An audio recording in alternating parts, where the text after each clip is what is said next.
So, do you want to know the top 3 advantages to buying a home in Seattle right now? Well, stay tuned because that's what we're going to talk about in this video.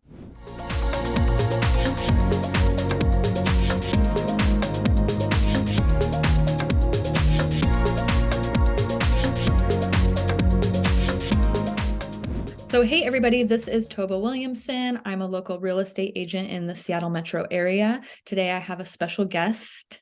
I'm Leah Zamir with Guild Mortgage. So we work together really closely in our business, but on this channel, we shoot tons of videos of what it's like to live in Seattle. So if these are videos you want more of, go ahead and subscribe to the channel and click that little bell so you'll be notified every time a new video comes on. We get reach outs every day from people wanting to move to the area, wanting to know more about the Seattle area, and we love hearing from you guys, but we can't help unless you call. So give us a call, email, text, whatever you got to do. We got your back when you're moving to Seattle. All right, so today, this video, we're going to talk about the 3 advantages of buying a house in this market right now. We've seen it kind of slow down a lot. And so the number one reason right now is less competition. We were seeing crazy competition the past, even like 10 years. I feel like COVID times was like really crazy, but even before that, it was really crazy in the Seattle area. So we're seeing way less competition now. You're usually the only person writing an offer. Sometimes we still see multiple offers still, like Leah, you said, right? You just had somebody. Last night we won against 2 other offers, but winning in this market is way different. Like we won and we were $5,000 below list versus didn't you have a house in Bellevue go like $1 million over? Like it went like $500,000 over, and we had like 30 offers, and it was like priced well too. Like it wasn't priced like super low, but it was nuts. It was, my sellers were super happy, but Right. yeah, it was It's just so weird to think like, we won this one and we got it below list. Like, yeah. and it was competitive. So that's just, and we still have our inspection period. Yeah. So That's crazy. So yeah, like in our, if people that aren't like familiar with the real estate transaction, you usually make an offer contingent on you inspecting the property. So what was very common before now was like people just waiving their inspections altogether, or sellers doing them and providing them to buyers, and then buyers waive them. So now we've got our inspections back, which is great for buyers. They can actually do their own inspection and negotiate on it and ask for repairs or credits from the seller, which was like near impossible before. Like, oh, the roof is falling in and the plumbing is old, you're still offering like way above, but now you don't have to do that. So and one thing too that's great is go ahead, what were you going I to was say? gonna ask you, how many days on market are things going right now? Like, because I feel like my buyers are getting to move slower, which is also like inspection included. Like, it's just far less stress. The calls I was getting in the night before, or not the night before, like a couple of years ago, was we have to make an offer right now. We have to waive inspection. We have to give up all our rights. And nowadays we can just move a little slower. And like, even just the fact that she had her inspection period, she's putting in an offer, we won, but we get to think about it over a couple days, because with Yeah. inspection, you can really get out for any reason, which is really safe for buyers. Yeah, it is. So yeah, right now this is just shows you median days on the market right now. This is over the past 3 years. This is in Seattle. Oh, that's condo. So for residential, right now for November, we're at 14 days, and there's even homes, this is median. So there's homes that sit longer. There's some that are less, but even October was 8. And look at before, this is like this spring was like 5. And then same here. And the reason this was really consistent at like 5 and 6 is because it was really common in our market to do offer review dates. So they'd come on the market on like a Friday, a Thursday or Friday, let it go like over the weekend, and then have an offer review date the following week. And that's when everybody would submit their bids. So we're not seeing review dates like at all anymore, really. Average. This is median, right? Yeah, this is median. I just want to see for myself. Oh yeah, see, Average is average 24. 24. That's taking the longest ones versus the shortest one. So that's really great. What we saw before is like literally you had like 15 minutes to just go tour a house, because it would just be so packed with people to go look at houses. You could only schedule like 15 minutes at a time. And then you'd have to decide then, like, okay, we like the house, we're going to buy it. The offer review dates in 2 days. And then sometimes people would like offer early to try to get the seller to like take their offer, and then it would like start the review date then. Like it was just madness. So now you don't have to do that. There's not really offer review dates. You can go look at a house. You can like take more than 10 minutes to look at it and think about if you even want to buy it. Like it's just the pace has slowed a lot, and I think that's just a lot better for buyers. It's not so like just frenzied.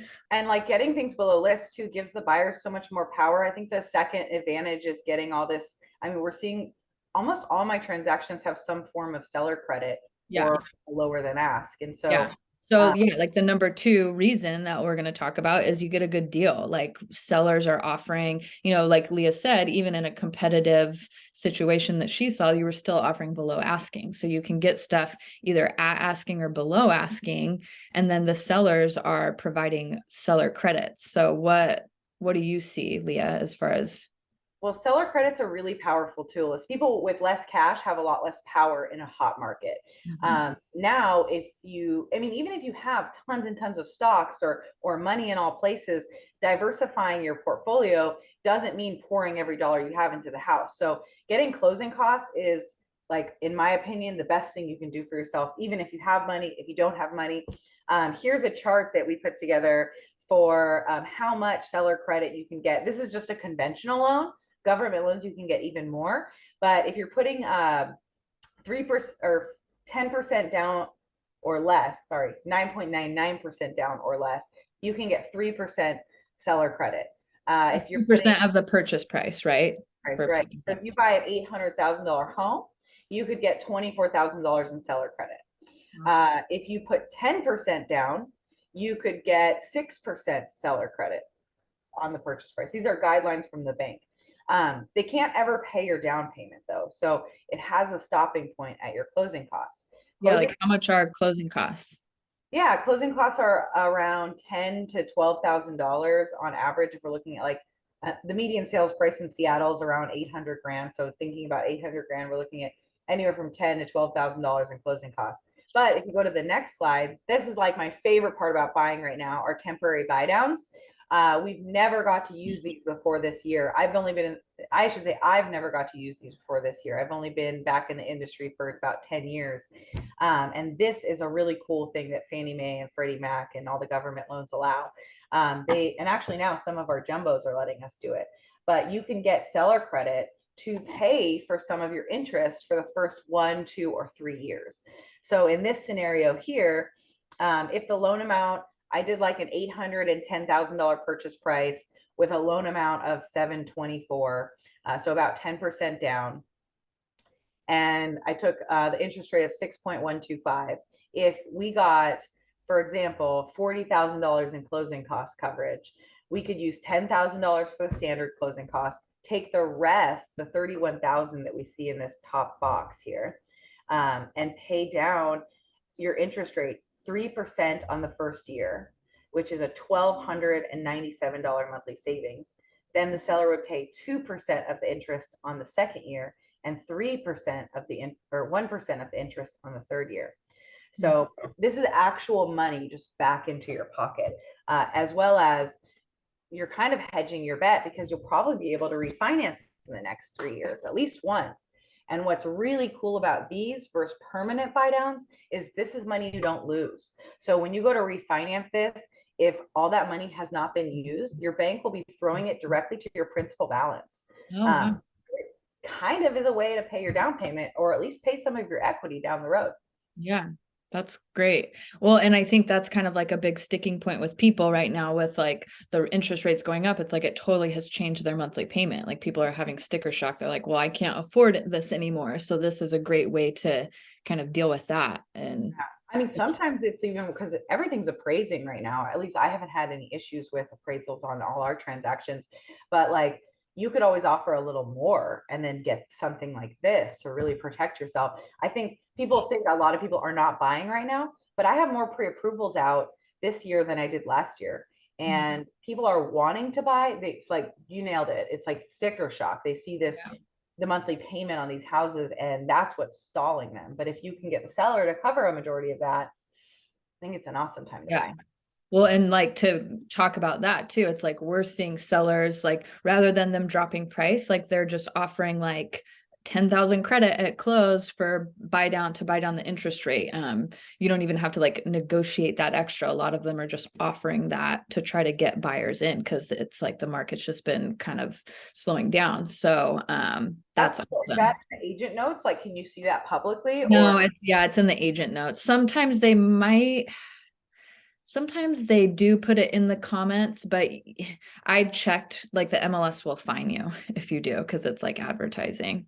Oh, gotcha. Like, yeah, because you technically aren't supposed to with our MLS, though. Get you in trouble. No, it's just so people know is like there's things that you see on Redfin, Zillow, and any sort of like HomeSpot or whatever app you're using, and then there's things that Tova can see on the opposite on like the back end where it's Yeah. just agents advertising to other agents, and so um, it's cool. I mean, make sure you have an agent involved if you're looking at these because you could be missing a really great property that's offering something like this. Yeah, like you might not see it and you might be like, oh, I like this house, but it's like out of my budget or whatever. But if the seller will do a buy down for you, and like Leah showed in that last graph, like, I mean, you could be saving a lot of money that way. So, yeah, one other thing just about like getting a good deal too is talking about inspection. We talked about it a little bit before, but now you can do inspections, make your offer contingent on inspections and negotiate the like inspection. So if something's wrong, you can get it repaired. You can get the seller to credit you at close for that. Get them to drop the price, maybe even potentially. So I mean, that was like impossible the last few years. So I think if we're looking back economically, it's kind of cool too, because we had all these houses that were just selling as is. But when that happens and the houses are flipping over in other people's hands, like they're not being as cared for. Like people made a bunch of money on these and now they're being forced by buyers to like fix stuff up. And so, I don't want to live in the neighborhood with the decrepit house next door where the roof is falling in. Like now that person, if they're going to sell, they have to fix it. yeah, And I don't know, I would hope that we're seeing like also just yeah, the overall care of these houses being taken yeah. in each neighborhood.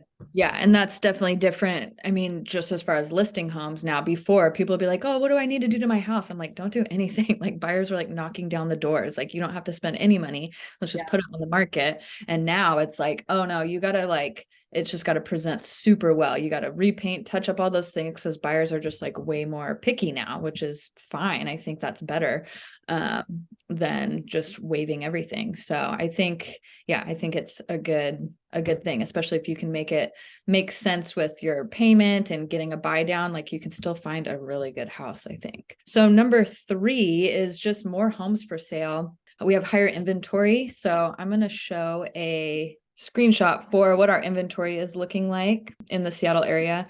So we talk about inventory. What we mean is if starting today, no new homes came on the market, how long would it take for all the homes that are actively for sale to be purchased by buyers? So in a balanced market, about 4 to 5 months is normal.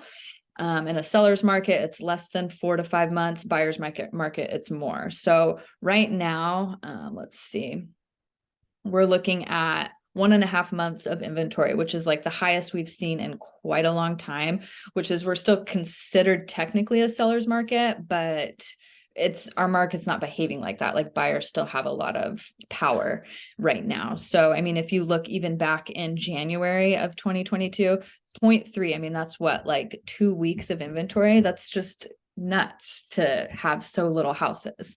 Yeah, I think that that's like I think the seller, like the desperation has switched. The Mhm. buyers were the desperate ones to get into something, and now anyone that's selling, they should have, if they own their house in the last 2 years, they should have a very good interest rate.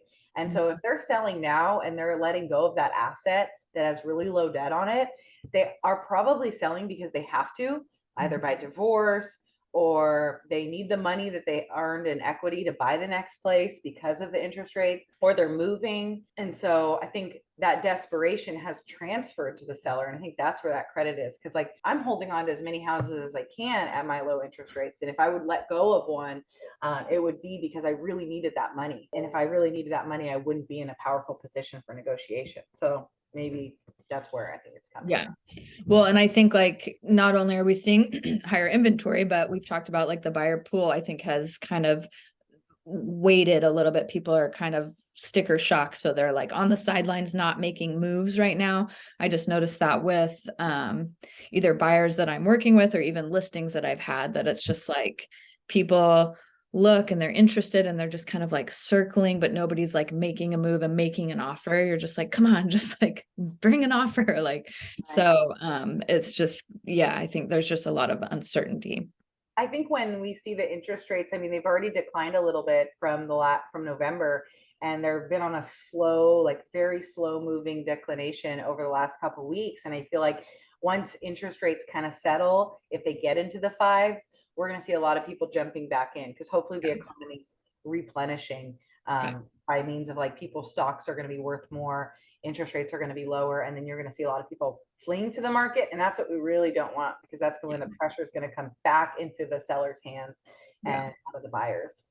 Well, and just talking about like 5% interest rates, I remember back in like 2016, 2017, that rates were about then. And I remember buyers being like, oh, 5%. And we're like, oh, that's a great rate, and when rates were even that high, then we were still seeing a competitive market in Seattle. We were still seeing multiple offers. So yeah, I think if rates dip back down into that area, and as long as the economy is like maybe taking a turn and people are feeling better about it, that we'll probably start seeing a little bit of a buyer frenzy again. So yeah, I think to summarize, top 3 reasons, I guess, right? You get more time to decide, the market's moving slower, and there's less competition, so you get better prices, more cash in your pocket. Yeah. Yeah. So yeah, I think if you can find that house and it makes sense for you, like why not just do it and get in and not have to deal with the feeding frenzy that may come next year. I say it a lot, but it's like you'd rather get a better deal on a house than the best interest rate, because you can never change what you bought the house for. They say the deal is made in the purchase, not the sale. And then, you can, like you said before, it's like you can refinance when the rates go down, or if the rates go up, then you got a good rate, right? Like you're still looking better. So, all right. Well, that's what we have for our top 3 advantages. So moving to Seattle can be tough. Moving to a new area can be tough, especially if you don't know what's going on in the market or the different locations of the city. So that's why we're here. We're here to help. We love hearing from you guys. So give us a call, email, text. We got your back when you're moving to Seattle.